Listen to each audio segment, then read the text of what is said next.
घर में तुम लीन हो। महाराज दुनिया के लोग नहीं समझते कि शंकर पर जल चढ़ाने का क्या लाभ है। शिव महापुराण कहती है, अगर एक दिन शिव महापुराण की कथा कहती है सोमवार के दिन भगवान शंकर को अगर जल चढ़ाया जाता है तो घर में तेज लक्ष्मी प्राप्त होती है। क्या मिलती है? तेज लक्ष्मी। कर बैठी थी, उनके नेत्र से अश्रु गिरा। पूरी दुनिया में केवल एक बेलपत्र का वृक्ष कैसा होता है जिस वृक्ष के नीचे माता लक्ष्मी शाम के समय पर बुआरी लगाने के लिए जाती है, झाड़ू लगाने के लिए। बेलपत्री के पेड़ पर बेलपत्र का वृक्ष, जिसके यहाँ लक्ष्मी नहीं टिकती हो, पैसा घर में नहीं आता हो, बहुत चिंता लगी रहती हो, लक्ष्मी से जुड़ी हुई, व्यापार से जुड़ी हुई, पैसा आ ही नहीं लिया, बहुत मेहनत कर रहे हो।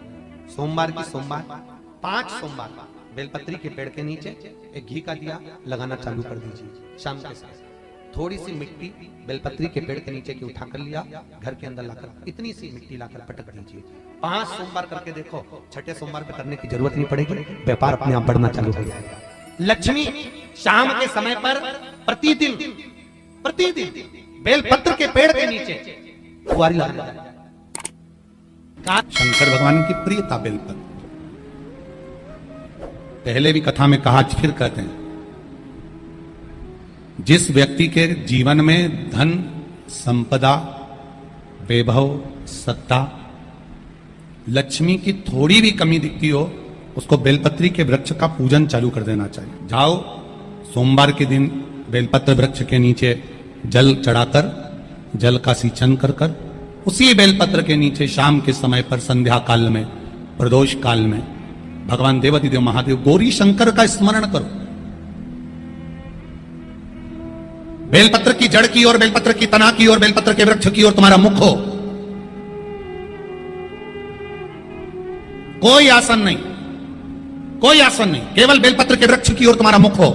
जहां बेलपत्री का वृक्ष है उसके नीचे बैठकर, उसकी छाया में, उसकी ओट में पंचाक्षर मंत्र नमः शिवाय, या फिर षडाक्षर मंत्र ओम नमः शिवाय, या फिर श्री शिवाय नमस्तुभ्यम का स्मरण कर कर अपने हृदय की बात गौरी शंकर से, महादेव से कहे। शिव महापुराण की कथा कहती है 7 दिनों में एक दिन सोमवार का ऐसा होता है जिस दिन 33 कोटि देवी देवता बेलपत्री के वृक्ष के नीचे बैठकर भगवान शंकर और पार्वती का स्मरण करते हैं और शिव पार्वती उनकी झोलियां खुशियों से भरते हैं। देवता भी जिनका भजन कर रहे हैं वो बेलपत्री के वृक्ष के नीचे। लक्ष्मी, मां लक्ष्मी भी बेलपत्र के वृक्ष के नीचे निरंतर विराजमान होती है।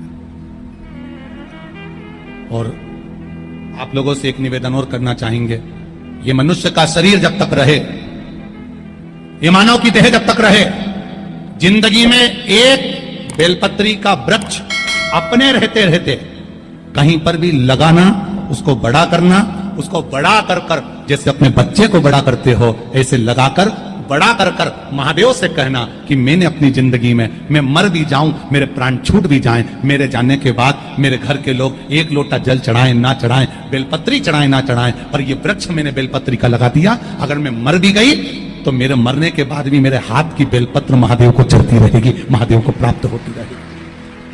लगाओ एक बेलपत्री के पौधे को, छोटे से बड़ा करो, बड़े से बड़ा करो, बड़े से बड़ा करो, और बड़ा करने के बाद उसको कहीं तुम्हारी मर्जी पड़े जहां उस बेलपत्री के वृक्ष को लगाओ। अगर गलती हो गई है, बहुत गलतियां हो गई, बहुत दुख पड़ गया, तकलीफ में आ गए, लग रहा है कि मुझसे बहुत गलतियां हुई है, बाबा मेरी नहीं सुन रहा, ये बेलपत्री का भाग की डंडी पीछे की ओर कर, जहां बैठकर बेलपत्र चढ़ा रहा, पत्ती का मुख अपनी और डंडी का मुख सामने। शिव की कुछ आराधना है, मेरे भोले बाबा की कुछ आराधना है। खाली ना जाता कोई, खाली ना जाता कोई, दर से तुम्हारे मैं भी खड़ी हूं नहीं, बाहें पसार मैं भी खड़ा हूं नन्ही, बाहें पसार अपने। बैसाख के महीने में तो आपको अगर शरीर में कहीं पथरी भी आ गई है ना, कहीं नेत्रों में अगर ज्योति कमजोर पड़ रही है, जाले पड़ने लगे, चश्मा बढ़ने लगा, रात को आंखों में जलन होने लगी, रात को नींद नहीं आ रही है, तो बैसाख के महीने में जो दुर्वा होती है, इस दुर्वा को तोड़ लाओ। जहां पर अशुक सुंदरी का स्थान होता है, जहां पर अशुक सुंदरी का जो स्थान होता है, उस अशुक सुंदरी के स्थान पर उस दुर्वा को रख दो। और कुंदकेश्वर महादेव का नाम है। कौन से महादेव का नाम लेना है? कुंदकेश्वर। उस दुर्वा को उठाकर लिया। बैसाख के महीने में कोई भी तिथि, कोई भी दिन, कोई भी वार आप बैसाख के महीने में कर सकते हो। उस दुर्वा को लेकर आओ, लगभग 20-25 दुर्वा लेना, उसको लेकर आइए। सुबह सुबह कुंदकेश्वर महादेव का नाम लेकर उसको खाना प्रारंभ कर दीजिए। एक दुर्वा रोज खाओ। जो पथरी है या नेत्रों में तकलीफ है या कोई ना कोई रात्रि को नींद नहीं आना, बेचैनी हो जाना, घबराहट आना, धीरे धीरे धीरे धीरे 20 दिन की वो दुर्वा है, 20 दुर्वा एक एक दिन खाना चालू करो। 4 या 5 दिन लगेंगे, अपने आप आपको कोई गोली खाने की जरूरत नहीं पड़ेगी, नींद अपने आप आना प्रारंभ हो जाएगी और बेचैनी। अशोक सुंदरी वाली जगह पर दुर्वा समर्पित कर कुंदकेश्वर महादेव का नाम लेकर। कौन से महादेव? कुंदकेश्वर। जिस नारी का रजोधर्म से जुड़ा हुआ जो भी तकलीफ होती है, केवल हाथ में जल लेकर, आसक्ति का नाम लेकर भी वो पान कर लेती है, तो रजोधर्म से जुड़े हुए सारे दुख, कहते हैं कि गर्भ में, गर्भाशय में अगर गांठ भी पड़ गई है और डॉक्टर कह रहा है कि बच्चादानी में गांठ है, गर्भाशय में गांठ है और इसका ऑपरेशन होना जरूरी है, आसक्ति दक्ष प्रजापति की पहली पत्नी का मात्र स्मरण कर कर अगर आचमन पानी का कर लिया जाए तो गांठ भी गर्भाशय की गलना प्रारंभ हो जाती है। ये वो नाम, ये वो शब्द है। अगर मान लो शरीर में कोई गांठ पड़ जाती है, डॉक्टर अपना इलाज कर रहा हो, उस जगह पर प्रजापति वीरण की पुत्री आसक्ति का नाम स्मरण में आना चाहिए। एक बार सब बोलिए, क्या नाम है? आसक्ति। और हम आसक्ति का नाम भी नहीं बोल सकते, तो इसी आसक्ति का एक नाम है वीरणी। क्या नाम है? आसक्ति का स्मरण।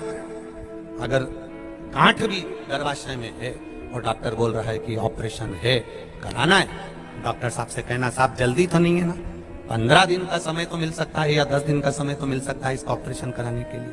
फिर आसक्ति का नाम लेकर शिव जी की शिवलिंग पर जब हम बेलपत्र समर्पित करें तो ये डंडी का मुख जब हम शिव जी को चढ़ाते हैं तो इस डंडी का मुख हमेशा हम उधर रखते हैं। अब की बार आसक्ति का नाम लेकर जब हम शंकर भगवान को बेलपत्र समर्पित करेंगे तो ये डंडी का मुख शिवलिंग पर अपनी ओर रखेंगे और उसी बेलपत्र को चढ़ाकर जल समर्पित कर कर आचमन कर कर उसी बेलपत्र को लाकर घर के द्वार को पूरा खोलकर घर के अंदर प्रवेश कर कर घर के बाहर स्मरण को, शिव को याद करते हुए उस बेलपत्र को चबा चबा कर खाना प्रारंभ करिए।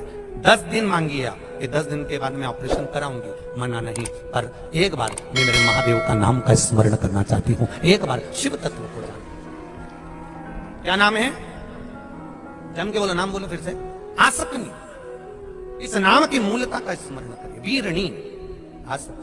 जैसे गणेश जी की 2 सूंड होती है, एक राइट सूंड का गणेश, एक लेफ्ट सूंड का गणेश।